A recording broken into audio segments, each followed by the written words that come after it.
Paano mapasama o paano ba sumali sa dinami-daming nagpakawalang atake? Baka kailangan kong maghulog ng barya para madagdagan pa ang oras ko dito kung sakaling mabato man ako ng mabato.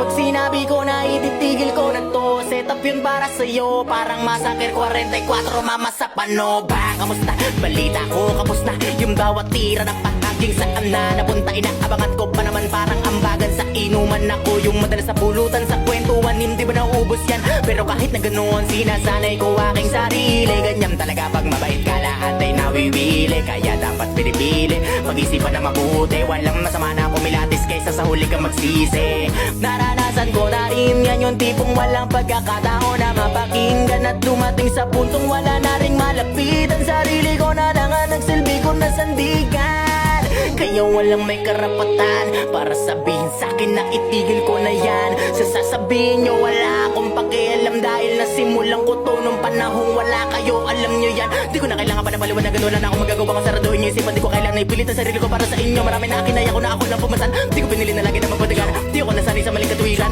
kaya lumakas sa aking paninindigan na dapat ipanalo ko lahat ng laban. Ganon ako mag-isip, iniwas ako na